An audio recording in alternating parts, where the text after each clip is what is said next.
civilmedia.mk. Slobodno, nezavisno, otvoreno.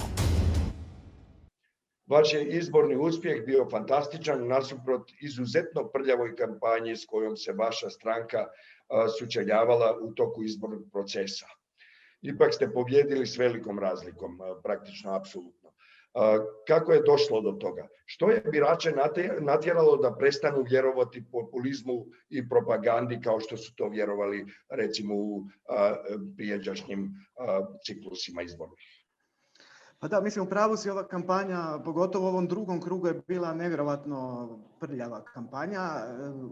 Znači, ja sam nekako mislio, desio se Brexit, desio se Trump, nešto smo naučili oko toga kako regulirati, pogotovo internet i medije. Na kraju se vidjelo da to ništa i nije regulirano i da je to jedan prostor koji suparnički tim može, nažalost, koristiti baš da ocrni, širi potpuno lažne informacije o svima nama, o kandidatima.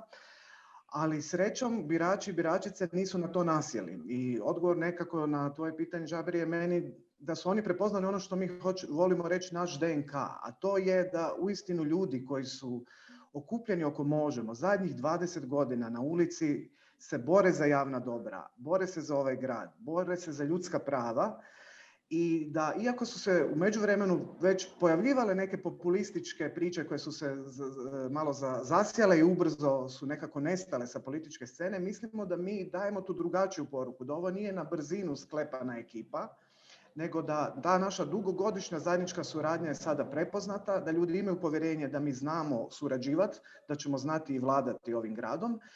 I naša pozitivna kampanja. Dakle, mi smo cijelo vrijeme ostali potpuno, nismo se dali uvući u tu prljavu igru. Znači, naprosto nismo htjeli pristati na to, nego smo stalno slali pozitivne poruke, komunicirali s građanima po svim kvartovima grada Zagreba što ćemo mijenjati, kako ćemo mijenjati. Ljudi su bili s nama i eto, sad smo tu gdje jesmo sa većinom u stvari u gradu Zagrebu. Stvarno je bilo, siguran sam da je bilo potrebno puno energija, također oduprijeti se nagonu, jednom normalnom nagonu da se čovjek obrani.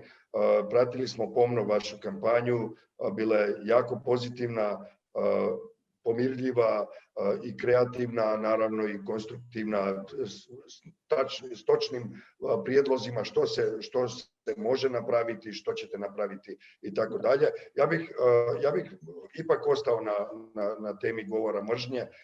Govor mržnje protiv Možemo, stranke Možemo je izuzetno vidljiv bio čitavo vrijeme. Naravno, kao što ste rekli, u drugom krugu je to stvarno prevazišlo sve granice. Puno je podsjetilo našu javnost na to što se mi, na to što na naše iskustvo u Sjevernoj Makedoniji gdje je govor mržnje jedna od osnovnih alatki za propagandu, za dolaženje na vlast, posebno nacionalističkih i ultraradikalnih stranaka i struktura. Ali da se vratimo kod vas, populistički i nacionalistički mediji kod vas su isto tako lansirali niz dezinformacije i optužbi na račun stranke, kandidatkinje i kandidata s napadima ad homine. Rekli su, evo, samo za par primjera, rekli su da ćete trg Bana Jelačića preimenovati u trg Draže Mihajlovića, što je jedna očita inspiracija žestokog nacionalizma, bez obzira na to koliko to može zvučati nemoguće. Govorili su o vašem gej aktivizmu, također da ste vi rekli da je Oluja sporna i tako dalje, kao da svaki rat i svaka ratna operacija nije sporna sama po sebi. I tako dalje, puno primjera ima gdje se vidi da su govor mržnje i manipulacije jako bile prisutne, ali taj govor mržnje i manipulacije ne jenjavanju ni nakon pobjede vaše. I interesuje me koji je cilj, što ćete vi poduzeti u vezi s ovoga? Pa prvo bih rekao da ta eksplozija tog govora mržnje i lažnih vijesti je eksplodirala na tim, što bih ja ipak nazvao marginalnim nekim ultraradikalno desnim portalima i manjim medijima. Znači, ja bih rekao da većina ovih glavnih medija nije otišla u tom smjeru. Oni jesu do neke mjere prenosili dio tih informacija, ali baš ove primjere koje si ti naveo, nebuloze od Draže Mihaljević i tako dalje, to ipak se nije vrtilo po mainstream medijima, nego to se moglo pratiti po tim marginalnim, ekstremno desnim, najčešće internet portalima i lokalnim televizijama. I na socijalnim mrežama. I na društvene mreže, to je ono što sam rekao, to je stvarno, sad se vidjelo koji je to problem, da ne ima ni nikakve regulacije. Pa čak i ta jedna lokalna TV kuća je baš radila montažu sjednice gradske skupštine da bi diskreditirali našeg Tomislava. Znači, sad smo ih ulovili da su montirali snimku, htjeli su reći da nije bio na jednom glasanju, a bio i tako dalje. Znači, do tuda se je išlo. Kao što sam rekao, mi na to se nismo previše osvrtali. Da li će oni sad dalje s time nastaviti? Ja bih očekivao da da, ali meni je nekako nada, mislim, mi smo vidjeli tu mobilizaciju, taj govor je negdje 2016. ako se sjećate izbora kada je Karamarko pokušao dobiti većinu i nije u stvari uspio. Njegova vlada je vrlo brzo pala i stvarno taktički ne razumijem, odnosno mislim da je dobra vijest iz Hrvatske da se to više tako široko ne prima. Oni sigurno će imati negdje neki krug do 20-25% možda podrške. Ljudi u Hrvatskoj, u Zagrebu, ja bih rekao da je to možda čak i manje, koji će na to nasjest, ali ja mislim da to dugoročno više nije recept za pobjedu na izborima, nego da pače, da građani više ne nasjedaju na tu priču. Tako da ja ne mislim da mi moramo nešto ekstra poduzimati, ja mislim da su ljudi shvatili. Ta priča o Soroševim plaćenicima je već u Hrvatskoj se krajem 90-ih vrtila, pa kako da velim, to je već izraubana priča. Nije to kao u Mađarskoj gdje su otkrili tu vrstu diskreditacije možda krajem 2000-ih. Mi smo to svi već prošli i svi znamo da su to gluposti. Tako da evo, jedan manji dio ljudi nasjeda, ali ja mislim da dugoročno, nadam se, ta priča nema perspektivu, nego upravo ova naša zeleno-lijeva progresivna priča rada s ljudima na terenu, rješavanje konkretnih problema je odgovor na te gluposti koje smo se naslušali kroz kampanju.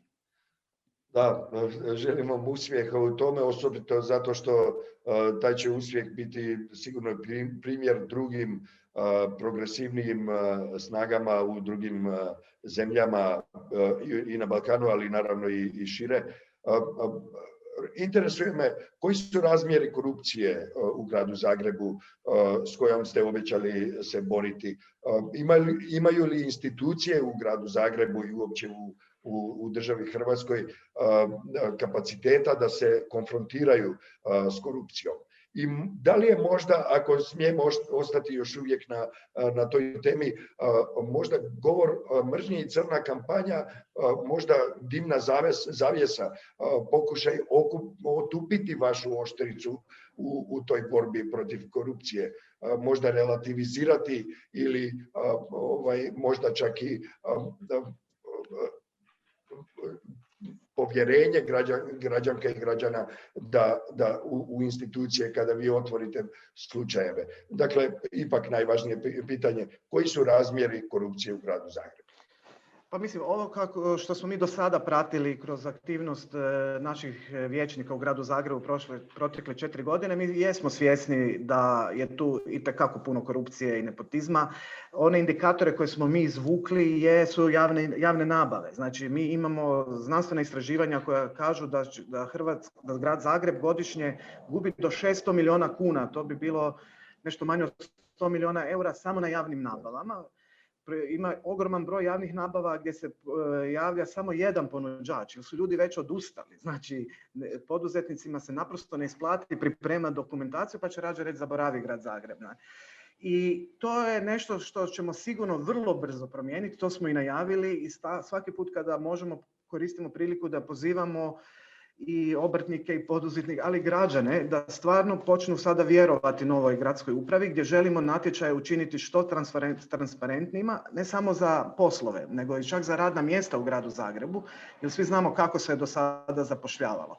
Tako da ta hobotnica koja je sada evo na neki način maknuta iz grada je izazov pred nama. Znamo da se to ništa neće riješiti preko noći, ali vjerujemo da naprosto novim pristupom, uvođenjem i unutarnjih jačih revizija, jačanja mehanizama nadzora i širenjem, odnosno davanjem što više informacija prema javnosti oko javnih natječaja, mi možemo do neke mjere barem sigurno ublažiti korupciju, a dugoročno onda ju stvarno smanjiti na minimum. I ne mislim da ovaj govor mržnje će nas tu spriječiti. Dapače, ja mislim ako ćemo tu biti uspješni, što očekujem da ćemo biti uspješni, da će ljudi po prvi puta vidjeti da se možeš javiti na fair javni natječaj, da će nam to samo donijeti još više glasova u sljedećim izborima za 4 godine. Dobro, time ste na neki način i odgovorili mom zadnjem pitanju koji su prvi koraci koje ćete napraviti u najskorije vrijeme. Naravno da je to u stvari prva i zadnja zadaća koja će vaša administracija napraviti, to je borba s korupcijom i baš ste i naveli konkretne korake koje ćete poduzeti. Naravno, pretpostavljam da ćete i na parlamentarne izbore izići i nadati se glasovima birača i biračica u Hrvatskoj. Da, ali evo još oko prvih koraka nije samo priča oko korupcije. Zagreb, kao što znate, je bio pogođen tim potresom gdje se ništa nije desilo. I tako da to smo najavili da taj ured za obnovu će biti jedan od prioriteta, jer stvarno želimo početi da Zagreb bude jedno dobro gradilište. Već smo izašli s prijedlozima kako je moguće obnoviti Zagreb. Svjesni smo i svih koliko to puno košta, ali evo, aktivirat ćemo jako puno i sredstva Europske unije i koristit ćemo tu priliku da smo sad punopravna članica, tako da je to isto jedan od velikih prioriteta. I za sada, znači uz Sabor, uz aktivnosti u gradu Zagrebu, evo ja sam sad javljam baš iz Sabora, iz našeg saborskog kluba, mi želimo u Saboru nastaviti intenzivan rad i jesu parlamentarni izbori za nekih 3,5 godine, ali mislimo da moramo imati fokus jako na grad Zagreb, tamo se pokazati što znamo i umijemo. U Saboru nastaviti biti vrlo žestoka i konstruktivna oporba, a i nemojmo zaboraviti da smo dobili još jedan grad Pazin, gdje je naša Suzana Jašić postala gradonačelnica, što je veliki iskorak, pobijediti IDS tamo u srcu Istre. Tako da evo, to su sve zadaci politički pred nama koji se nadam će nas dovesti onda i do još boljih rezultata na idućim parlamentarnim izborima. Zahvaljujem na ovom razgovoru, želim vam uspjeha, sve najbolje. Vidimo se. Hvala, evo ja se nadam da ćemo i u Skoplju i u Makedoniji isto skoro slušati ovakve neke dobre zeleno-lijeve progresivne vijesti. Točno, mi se tako nadamo. Okay. Sve najbolje. Pozdrav svima ljudi, čao. Pozdrav. Ćao. civilmedia.mk. Slobodno, nezavisno, otvoreno.